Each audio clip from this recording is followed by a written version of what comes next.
Ito yung sinira sa bagyong. Ito yung una naming pipino. Linisin na naman to niya. Palitan ng ano tawag? Sitaw. Palitan nito ng sitaw. Ito yung bago. Kaso lang maraming namatay sa bagyong Christine. Apektuhan kasi kami dito. Okay lang, dagdagan na lang. Ito, taniman na naman ito ng pipino.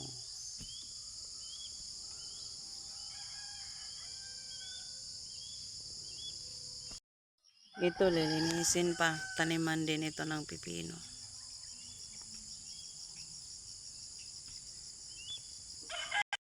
Ang saging si ka-farmers dito. Yung saba. Bisaya, Sarabia. Ayan, naglaway ako dyan. Kasi sa lahat ng saging, yan ang paborito ko, saba. Dito sa Alugbati, kinuhanan ko siya kahapon, tinanim ko. Para dumami na. Marami kasing gusto magulay ng alugbati. Or spinach. In English, spinach.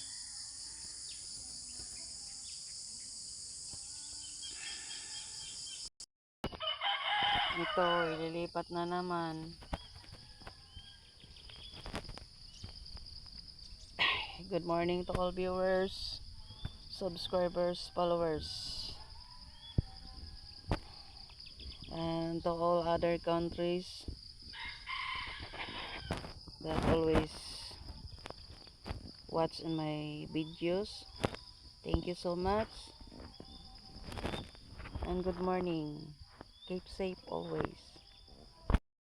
Eto, kinuhanan ko to kahapon. Nilinis ko tapos nilagyan ko ng fertilizer. Mga ilang araw lang, marami na din to. Ito naman yung transplanting ko. Kasi doon sa direct planting ko na pichay, medyo marami kasi, kaya tinanggal ko yung iba, nilagay ko sa ibang plat. Kaya ito na siya. Yan o. Ito yung transplanting. Hindi pa rin mawala yung transplanting kahit na nagda-direct ako. Kasi we're not perfect. Paglagay ng mga seedling, seedling liso, buto, ay maparami kasi. Kaya tinanggal ko yung iba. Ayan, ito, plat. Ano to, dalawang plat itong na transplanting ko, pero mas ginusto ko na talaga yung mag-direct. Kahit na mag-transplanting ako, mas konti na lang yung matransplant ko kaysa na direct. Oh, good morning. Ito yung direct. Ganda ano. Sa panalangin sa ating Panginoon. Ito na yun. Gandang tingnan. Marami kasi dito. Ito pa nga oh. Mas medyo malapit pero hindi ko na lang siya tinanggal. Nilagyan ko na lang ng fertilizer. Tsaka hindi ko kasi type yung yung sinabog lang basta. Ang ginawa kasi ni ka-farmers, nilinyahan niya to ng lang. Nilinyahan niya pagkatapos ng pag plat. Kaya doon ko din nilagay yung mga buto sa nilinya pa.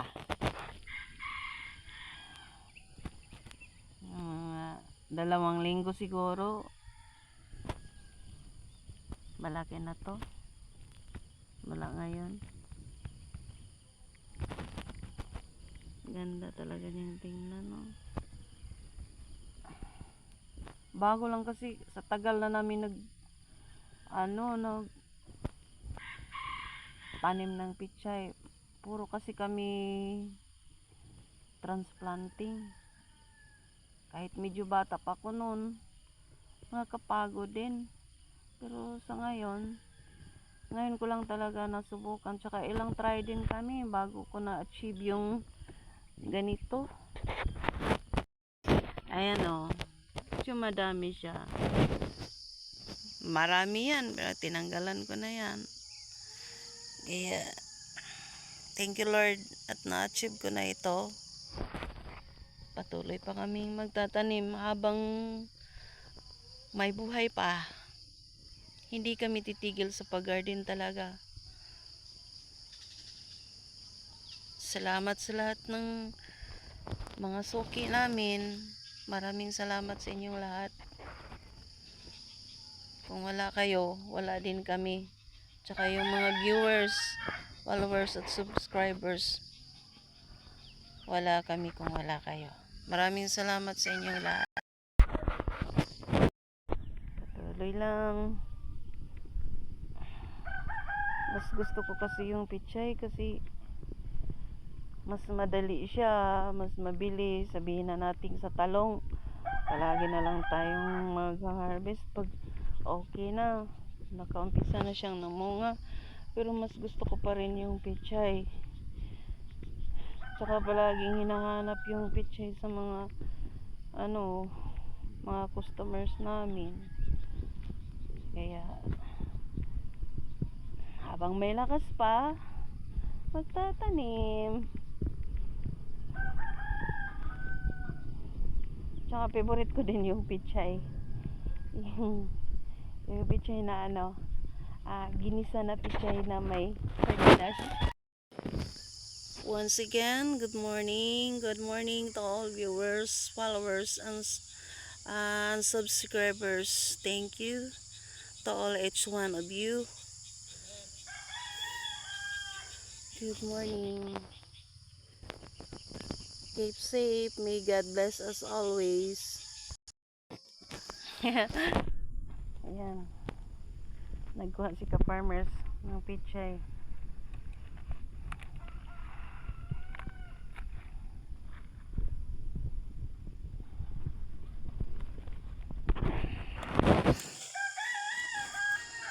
Gustong gusto ko talaga si pichay.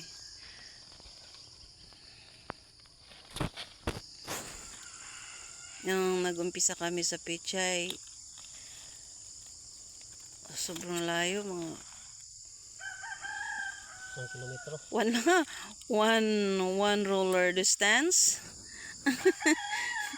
Naku, ang hirap pala pag-harvest na. Magkanda bali-bali kasi iba sa ganito. Siksikan lang sila. Parang na. Malaki lang kinukuha natin mga ka-farmers, mga idol. Yan, kinuha niya.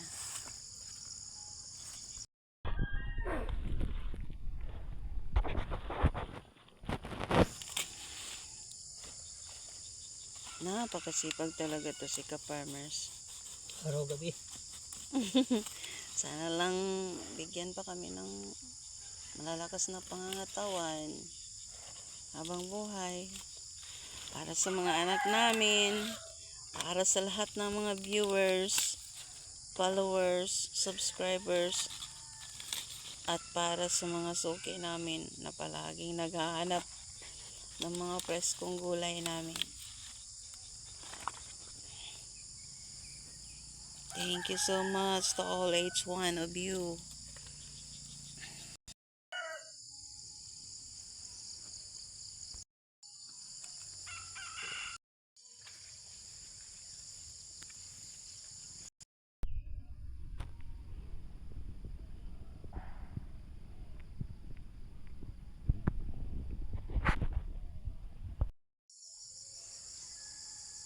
Talong din, konti.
Yung talong.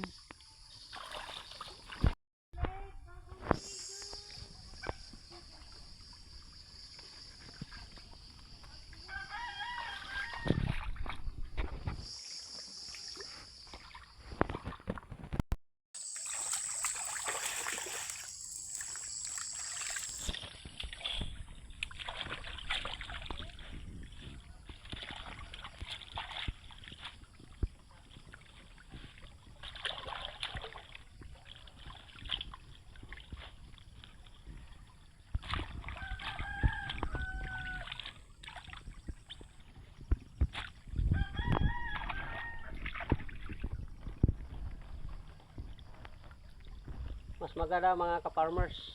Fresh na fresh siya pagdating sa mga customer. Yun ang hinahanap nila.